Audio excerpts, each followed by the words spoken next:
Verse of the day, Philippians chapter 4, verse 8. And now, dear brothers and sisters, one final thing. Fix your thoughts on what is true and honorable and right and pure and lovely and admirable. Think about things that are excellent and worthy of praise.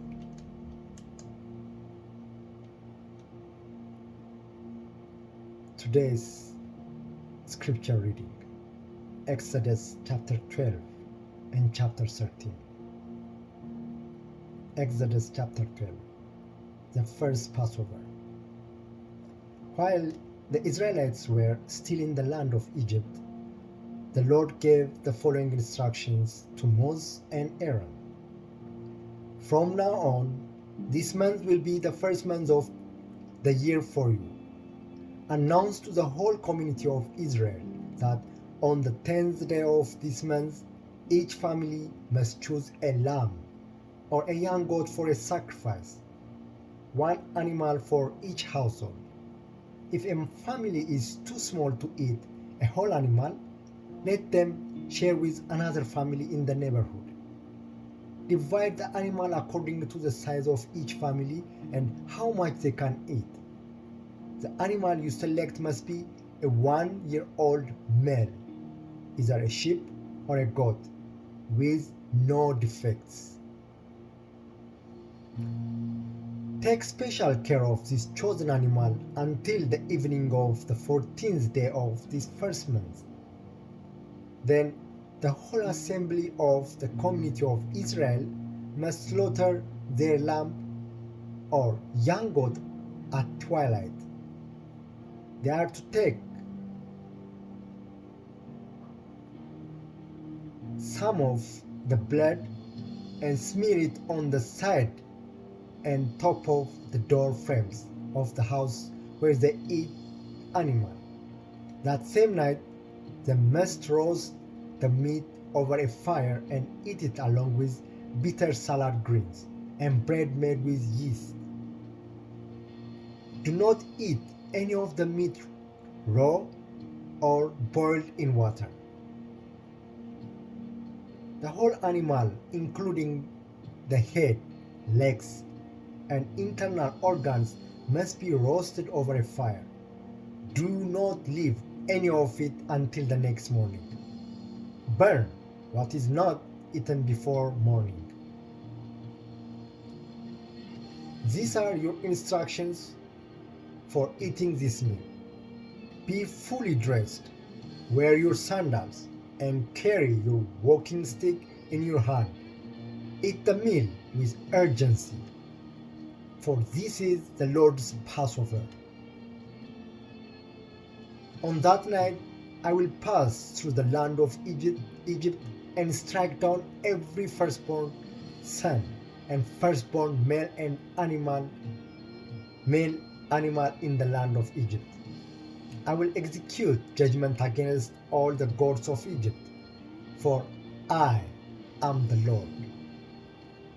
But the blood on your doorposts will serve as a sign, marking the house where you are staying.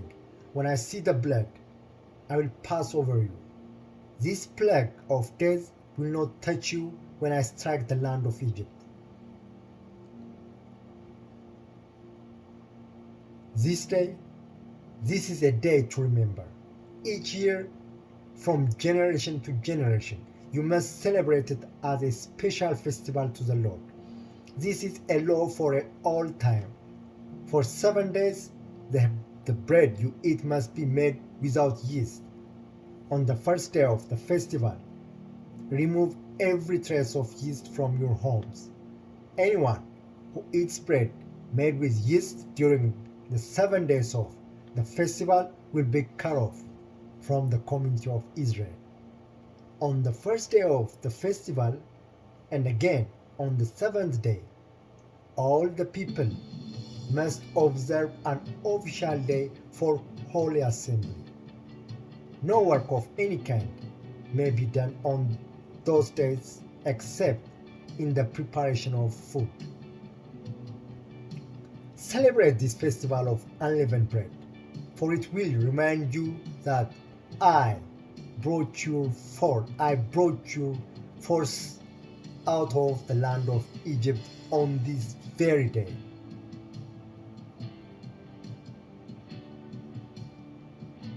This festival will be a permanent law for you. Celebrate this day from generation to generation. The bread you eat must be made without yeast from the evening of the 14th day of the first month until the evening of the 21st day of that month. During those 7 days, there must be no trace of yeast in your homes. Anyone who eats anything made with yeast during this week will be cut off from the community of Israel. These regulations apply both to the foreigners living among you and to the native-born Israelites. During those days, you must not eat anything made with yeast. Whatever you live, eat only bread made without yeast. Wherever you live, eat only bread made without yeast. They must call all the elders of Israel together and said to them, Go, pick out a lamb or young goat for each of your families, and slaughter the Passover animal. Drain the blood into a basin. Then take a bundle of hyssop branches and dip it into the blood. Brush the hyssop across the top and sides of the door frames of your house, and no one may go out through the door until morning, for the Lord will pass through the land to strike down the Egyptians. But when he sees the blood on the top and sides of the door frame, the Lord will pass over your home. He will not permit his death angel to enter your house and strike you down. Remember, these instructions are a permanent law that you and your descendants must observe forever. When you enter the land the Lord has promised to give you, you will continue to observe this ceremony. Then your children will ask, What does this ceremony mean? And you will reply, It is the Passover sacrifice to the Lord. For he passed over the house of the Israelites in Egypt, and through he struck the Egyptians. He spared our families. When Moses had finished speaking, all the people bowed down to the ground and worshipped. So the people of Israel did just as the Lord had commanded, through Moses and Aaron. And that night, at midnight, the Lord struck down all the firstborn sons in the land of Egypt, from the firstborn son of Pharaoh, who sat on his throne, to the firstborn son of the prisoner in the dungeon. Even the firstborn of their livestock were killed.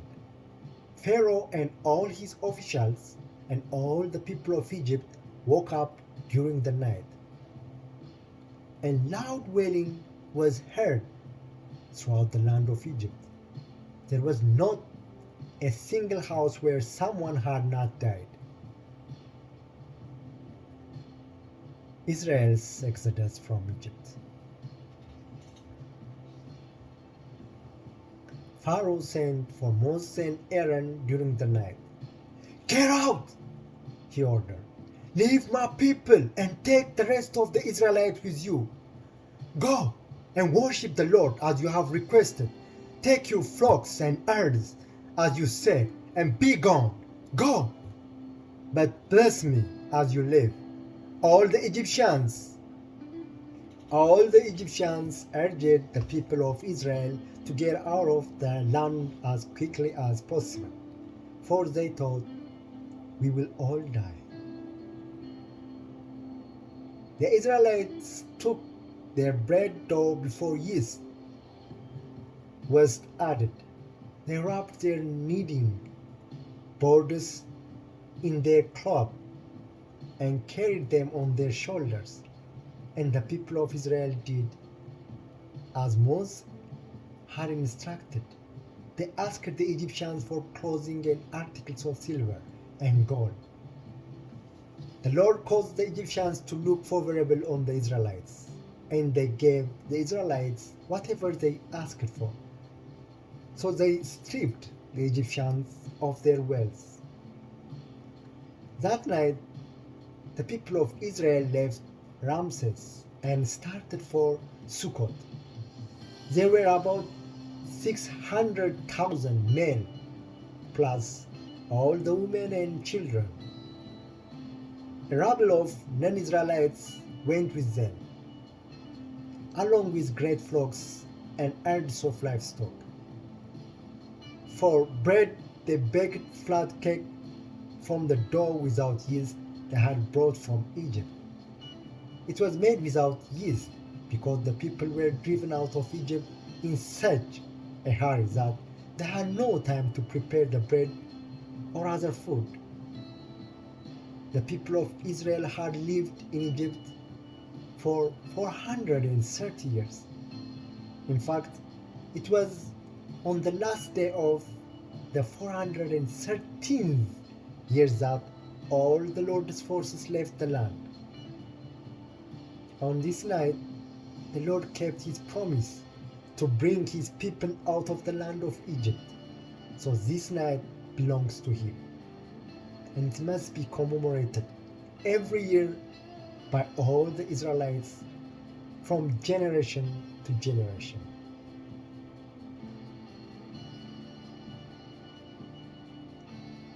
Instruction for the Passover. Then the Lord said to Moses and Aaron, "These are the instructions for the festival of Passover. No outsiders are allowed to eat the Passover meal, but any slave who has been purchased may eat it if he has been circumcised. Temporary residents and hired servants may not eat it. Each Passover lamb must be eaten in one house. Do not carry any of its meat outside, and do not break any of its bones. The whole community of Israel must celebrate this Passover festival. If there are foreigners living among you who want to celebrate the Lord's Passover, let all their males be circumcised. Only then may they celebrate the Passover with you like any native-born Israelites. But no uncircumcised male may ever eat the Passover meal. This instruction applies to everyone, whether a native-born Israelite or a foreigner living among you." So all the people of Israel followed all the Lord's commands to Moses and Aaron. On that very day, the Lord brought the people of Israel out of the land of Egypt like an army.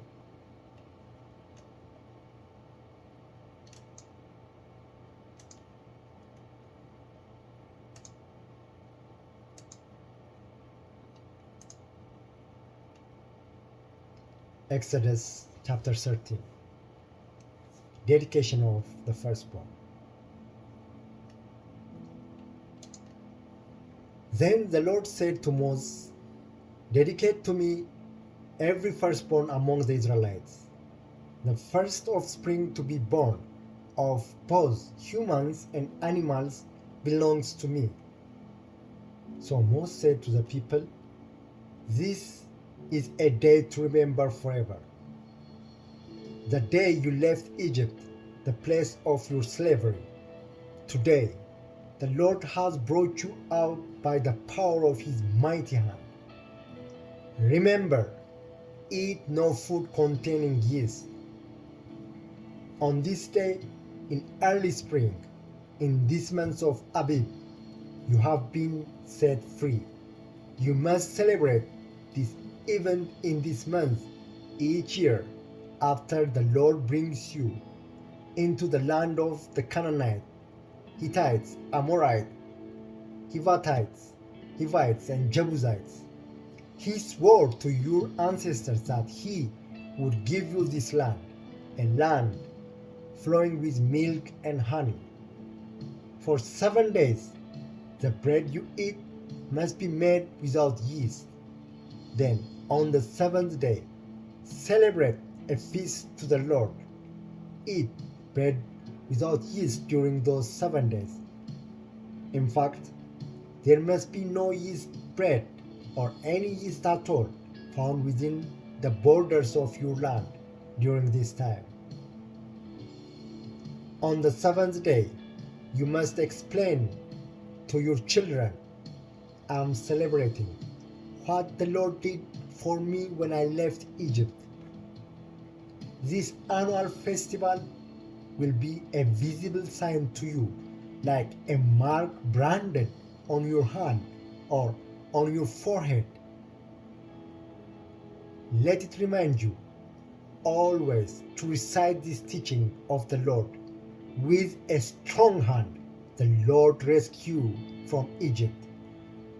So observe the decree of this festival at the appointed time each year. This is what you must do when the Lord fulfills the promise He swore to you and to your ancestors. When He gives you the land where Canaanites now live, you must present all the firstborn son and firstborn male animals to the Lord, for they belong to Him. A firstborn donkey may be brought back from the Lord by presenting a lamb or young goat in its place. But if you do not buy it back, you must break its neck. However, you must buy back every firstborn son.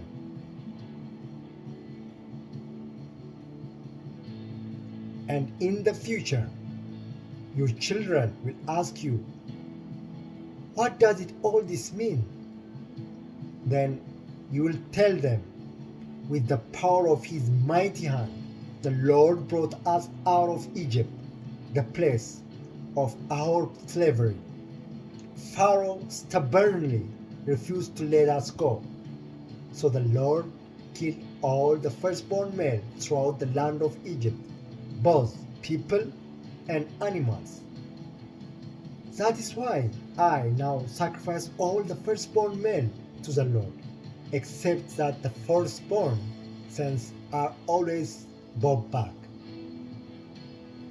This ceremony will be like a mark branded on your hand or your forehead. It is a reminder that the power of the Lord's mighty hand, brought us out of Egypt.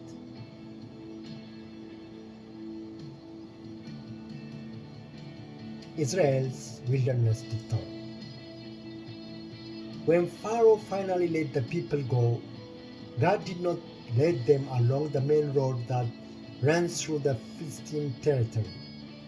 Even though that was the shortest route to the promised land, God said, if the people are faced with a battle, they might change their minds and return to Egypt. So God led them in a roundabout way through the wilderness toward the Red Sea.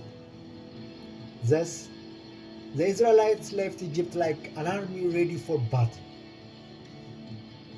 Moses took the bones of Joseph with him, for Joseph had made the sons of Israel swear to do this. He said, God will certainly come to help you. When He does, you must take my bones with you from this place. The Israelites left Sukkot and camped at Etam on the edge of the wilderness. The Lord went ahead of them. He guided them during the day with a pillar of cloud, and He provided light at night with a pillar of fire.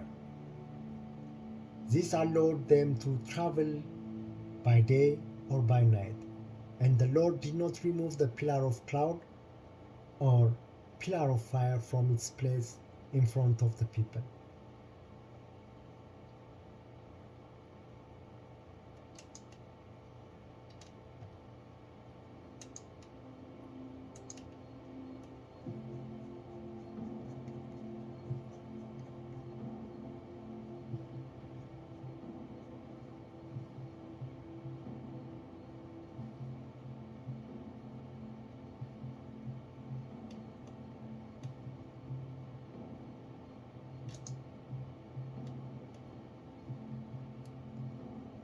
The Gospel of Matthew chapter 16.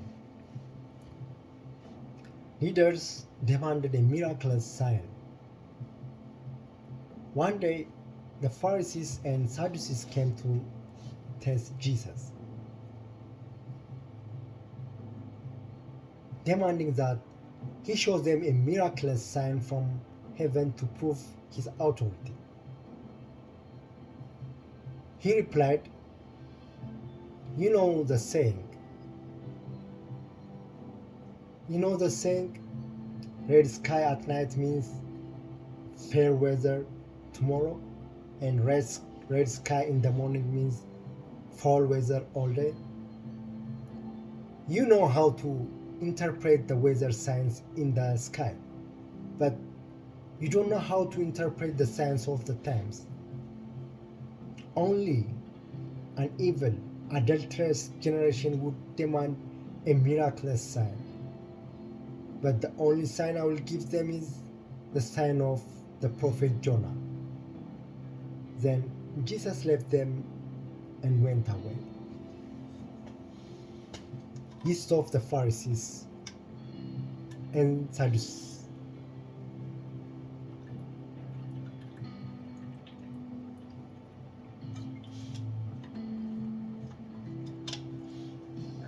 Later, after they crossed to the other side of the lake, the disciples discovered they had forgotten to bring any bread. Watch out, Jesus warned them. Beware of the yeast of the Pharisees and Sadducees. At this, they began to argue with each other because they hadn't brought any bread. Jesus knew what they were saying, so he said, You have so little faith. Why are you arguing with each other about having no bread? Don't you understand even yet? Don't you remember the 5,000 I fed with 5 loaves and the basket of leftovers you picked up? Or the 4,000 I fed with 7 loaves and a large basket of leftovers you picked up? Why can't you understand that I'm not talking about bread? So again, I say, beware of yeast of the Pharisees and Sadducees. Then at last, they understood that he wasn't speaking about the yeast in bread, but about the deceptive teaching of Pharisees and Sadducees. Peter's declaration about Jesus. When Jesus came to the region of Caesarea Philippi, he asked his disciples, Who do people say that the Son of Man is? Well, they replied, Some say John the Baptist, some say Elijah, and the others say Jeremiah or one of the other prophets. Then he asked them, But who do you say I am? Simon Peter answered, You are the Messiah, the Son of the living God. Jesus replied, You are blessed, Simon, son of John,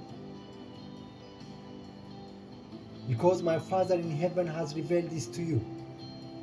You did not learn this from any human being. Now I say to you that you are Peter, which means rock. And upon this rock I will build my church, and all the power of hell will not conquer it.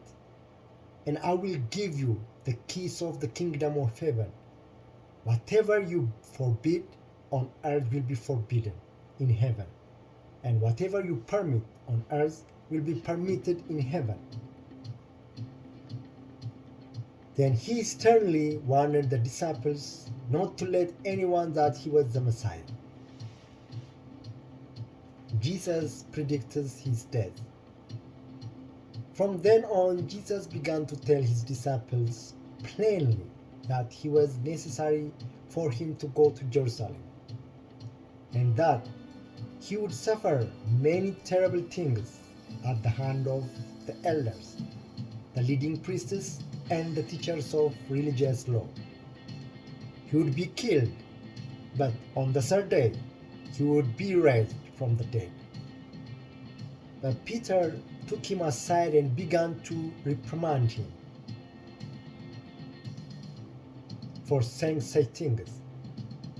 "Heaven forbid, Lord," he said, "this will never happen to you." Jesus turned to Peter and said, "Get away from me, Satan. You are a dangerous trap to me. You are seeing things merely from human point of view, not from God's." Then Jesus said to his disciples, "If any of you wants me to be my follower, you must give up your own way. Take up your cross and follow me. If you try hang on to your life, you'll lose it. But if you give up your life for my sake, you will save it. And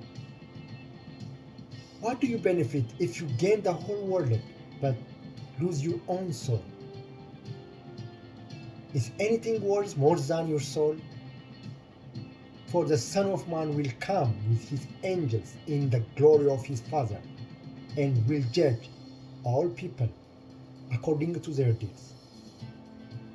And I tell you the truth, some standing here right now will not die before they see the Son of Man coming in his kingdom." Amen. Bless.